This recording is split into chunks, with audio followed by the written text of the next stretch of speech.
A biblical perspective on life, culture and current events. This is 2020 on Vision. We're checking in on this week's political agenda with the Australian Christian Lobby. There's been some developments in the state of Queensland that a lot of Christians might see as moving in a good direction. We'll find out if that's the case as we welcome Rob Norman, who's the Australian Christian Lobby State Director for Queensland. Hey, Rob, welcome back to 2020. Yeah, it's always good to be on with you, Neil. And we've got some pretty good news today. I don't think it's earth-shattering news, but it's the sort of news that restores confidence in some aspects of politics in any case. Nothing is a foregone conclusion, is it? And usually our conversations are about ways that Christians or religious freedom or the sort of ethics that we might say have biblical foundations are being beaten up on by all sorts of ideological agendas. So there is some positive in what we want to talk about today, but let me come to you because, finally earlier this year we were celebrating the idea that we had a government in one of our states in Australia, the Queensland government, courageous enough to put a ban on puberty blockers. And now they're dealing with a legal challenge. What's happening this week? Yeah, this is interesting, Neil. This week, in fact, Justice Peter Callaghan will hand down a decision on a claim by a parent of a trans-identifying child. And her claim basically calls for the overturning of the puberty blocker ban. Her case is basically centred around her claim that the ban is illegal. And it's been very pleasing to see the government's response to this. So the Premier quite boldly stood up last week and said the ban will remain in place. We believe it's legal. And of course, we know that there's a major review into puberty blockers and cross-sex hormones that will be put out in a report at the end of November. So it's all coming to a bit of a focus, the whole debate around puberty blockers in Queensland. So this is a nation-leading piece of kind of decision, I guess. I'm always intrigued by the timing on these things. As you say, a month away from the final report due on Queensland Health's independent review of Stage 1 puberty blockers and Stage 2 gender-affirming hormone therapies in Queensland's public paediatric gender services. Now, that's got a bit of a mouthful in all of that. The timing, though, so the legal challenge, and this week there's going to be some decision brought down. Is the timing significant, do you think, Rob? Is this something that, planned timing so that's just in time before this review comes? Yeah, look, I don't think there's any such thing as a coincidence in the economy of God's kingdom, Neil. And definitely this is an interesting time. People call it happenstance, but the bottom line is we've got now this very intensive month of looking toward what the future might be in Queensland and potentially the rest of the country when it comes to laws surrounding puberty blockers, cross-sex hormones, and the whole intervention into the lives of children as young as 8. So we've been saying 12, but there are reports of children as young as 8 being proposed by their parents, basically as trans-identifying. And so this is really important. Of course, we don't believe, and I'm sure your listeners don't either, that it's possible for a person that young to make an informed choice about gender. So we're looking forward to this week. Hopefully the justice hands down the right decision. And regardless of that, there's a bunch of outcomes that we would expect that the government would then follow through on, depending on what the decision is that comes from the Supreme Court. What do we make of the review, Rob? Because, sometimes we might be able to more in general reflect on the fact that sometimes these review panels seem to be stacked with all sorts of people who might be, pro whatever ideological agenda is in favour at the time. What do you understand about the review panel? The review panel looks fair. It looks fair. So I think the term that people use when they're not quite sure of this is that we're cautiously optimistic. It looks like a panel of experts. We expect that a just and sound decision will be handed down. And of course, we're all praying that the decision will be that this ban should remain in force. Now, we don't know exactly what that will mean on the other side of this. And and whether or not this court case has any effect on it, of course. But it will mean that ultimately, again, the government will need to decide how they implement a permanent ban, if that's the case, whether it requires legislation or whether, in fact, they walk away from it. And I don't think they will. I think there's enough gravitas on this that we'll see it push forward, and hopefully Queensland will become the first state to have a permanent ban on these hormone treatments. No doubt there'll be states and territories all around Australia who will be looking very carefully at what's going on. It's interesting, though, isn't it? Because in this court action, it's the mother of a trans-identifying teenager who's made the challenge to the Queensland ban on puberty blockers. It seems to be, in most cases, parents are the ones themselves who are concerned about being locked out of the way that their children are being even, seduced into moving along this pathway, and parents being sidelined, not even having a say in whether their children ought to be exposed to such things. So it's an interesting way this case has come about. Yeah, look, we shouldn't underestimate and I'd call it a Marxist agenda to brainwash or to re-educate people on a number of issues. And obviously, gender is one of those issues that's been out there for years. And so the process is mature. We look at it now and we think, how can they possibly propose that their child go through that process? We've got to be slow to judge, I think, Neil. At the end of the day, some of these people it's been a slow burn, and the activists don't sleep. They're constantly pushing their message. In the lead up to this court case, of course, there was a protest in front of Parliament House. I noted from the picture in the ABC particularly that it looked like there were less than 24 people at the protest. So we're not talking numbers here. We're talking about a minority. We're talking about a very loud voice of activists. And unfortunately, parents tend to drink the Kool-Aid and they go down that road of looking for signs in their child that they might be gender dysphoric. Again, we know from history, we know from the experts that many children will experiment with little boys dressing up in girls' clothes, little girls playing with trucks and, Tonka trucks. Remember those, Neil? We used to have those when we were kids. Yep. At the end of the day, the large percentage of those young children grow out of that. So their own gender dysphoria goes away. They become self-healing by the time they're about 18 to 20. Hey, Rob, you said you take a cautious, optimistic approach as to what will happen when that review is that report or review is tabled a month or so from now. Of course, with the court decision this week, this cautious optimism is in there too. But if the ban is upheld and made permanent, what does that signal as like a turning point for what might be going on all around the whole nation? Well, we know that the tide is turning on it when it comes to gender dysphoria, but I think there's a number of turning points. And so there has been the big one, of course, which was the CAS review that came out of the UK a couple of years ago.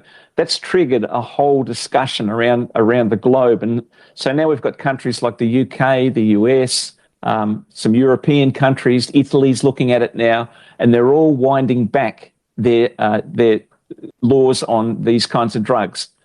So this is a case, Neil, where Australia mustn't drag its chain. We need to be out there, and we need to be among the first that begin to turn it back.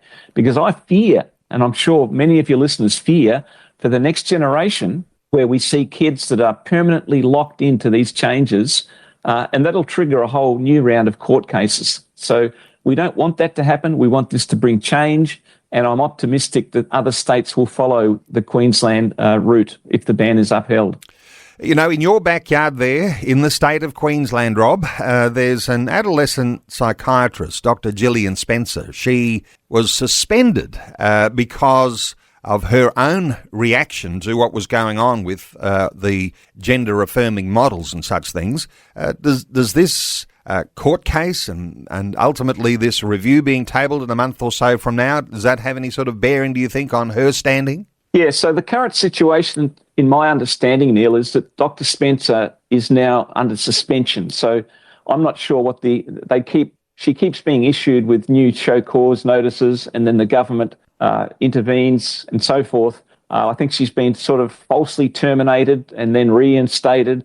And often what's happened in some of our campaigns, we've asked people to contact the health minister, and our supporters have been very diligent in that. So we've had thousands of people send emails to Tim Nicholls, the health minister.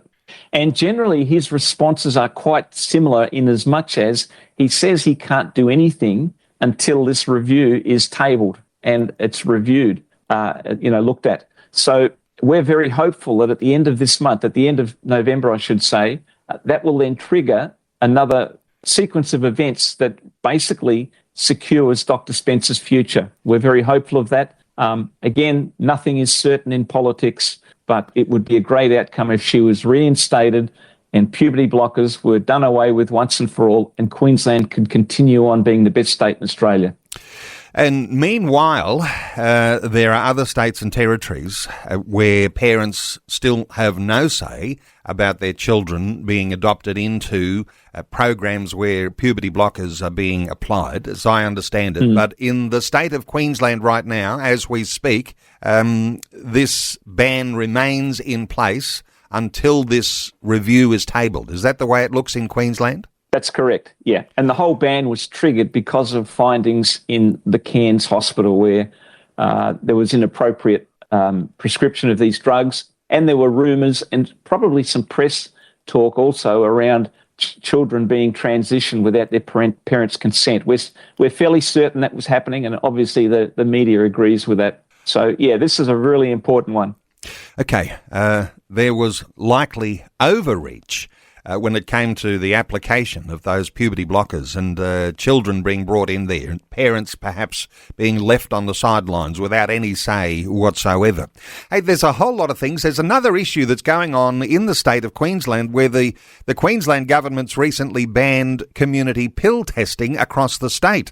This is another controversial one because we know there's a push for people to have easy access to this pill testing, and that has a different way of affirming whether you think it's good or bad about pills. What's been happening, in your thoughts about what's going on in Queensland? Yeah, again, Neil, this is another strong decision. So there is absolutely no evidence to suggest that pill testing is going to help people come off illicit drugs. In fact, it's a crazy notion. If you can imagine the idea of illegal firearms being brought to a testing station so that the people could test to see that the safety switch works well on a semi-automatic AK-47. That is the madness of this pill testing regime that's happening right across the country. Basically, what's taking place is that music festivals, wherever there are gatherings of young people, the idea is, from the other side, that if you test the pills, the illicit pills, to make sure they're not too dangerous, that at least people aren't going to be poisoned by them. So it's just really ridiculous. And again, we commend the Queensland government for taking away that whole regime of pill testing. And of course, there was a headline a little earlier this month. Another person has died after ingesting a synthetic opioid in the state of Queensland. These sorts of things play into how we think about whether these things are useful or not, don't they? Yeah. There's no safe level of illicit drugs. That's the underscoring bottom line here. Illegal drugs are often laced with other substances. Testing can sort of find some of those, but not all of them. And so the problem with the pill testing regime is that people are lulled into a false sense of security. The pill, my heroin's been tested, it's clean, it's going to be okay, so I can therefore take it. And that's just a ridiculous idea. So we're very happy with this decision. It's a brave one. It's Queensland's the first state to do it. And then if you compare that with the ACT, for instance, the whole drug regime is running off the rails. You've got people like Jeremy Hansen, who's one of the lone voices in the ACT standing against drug abuse in that territory. Hey, I note that the Queensland Deputy Premier made a statement saying the only people that benefit from illegal drugs and pill testing are bikie criminal gangs. In your view, is that pretty much right? I think that is right. I mean, anything that gives people a false sense of security about drugs is only going to help the illegal drug trade. It's as simple as that. And so, yeah, I think the Deputy Premier is right on the money when he says that. And, from your perspective, the Australian Christian Lobby, Rob, you've been advocating for a comprehensive prevention, education and treatment programs. It's not just one or the other and polarising black and white. There's a whole lot of things that have to happen in order to protect particularly young people, isn't there, in the circumstances when it comes to pills and drug taking? Yeah, Neil, this one's close to home for me. We've got a son that went through a process of coming off very heavy drugs. And the thing that worked in his favour was everything working together. So you've got law enforcement working well, you've got the judiciary system working well, and you've got programs that help young people address the core issues of drug addiction. And so, good news story, our son is 6 years down the track and he's doing extremely well. And I'm hopeful that can be the case for others as well. But that would never have happened in a regime where his drugs were tested to see if they were clean. Just throwing you into the deep end here for a moment, Rob, and, I don't want to go rushing past that personal story that you have in your own family, but I'm just thinking there's other headlines happening around the world right now. Where you've got Donald Trump and illegal drugs that are coming in. I think it's from Venezuela, some South American connected countries where there are drug cartels and they're pushing drugs into the US. And seemingly some would be saying an over-the-top approach. He's got the military actually blowing these boats out of the water. Actually killing people who are the drug runners because they're actually, as in Donald Trump's words, these people are causing the deaths of hundreds of thousands of people in America. When we know that there are people who are supplying drugs and pushing drugs and creating drugs, manufacturing them even in backyard operations, as a Christian, I'll get your thoughts here. There are killers on the loose out there. And taking a hard line might actually be a way for the future. Any thoughts there? I know there's a lot in that, from where we're at talking about pill testing to actually putting a stop to these things. But what are your thoughts here around what's been going on internationally and what we might see in the future here in Australia? Yeah, I think one day we need to sit down and talk about the ethics of war. And that's really what Trump's doing, isn't it? He's declared war on the drug lords. And what that should tell us, at least, is that it should inform us of the seriousness of illicit drugs, the devastation that they cause. If you look at, even in closer to home, rural Australia, many of the rural centres, cities like Rockhampton and Townsville here, and my hometown of Mount Gambier even, these regional and rural centres around the country that have been devastated by drug abuse and drug addiction. So, people might not like the way Trump's approach is, but he has at least recognised that war has been declared on our young people and it will take something drastic to push back on it.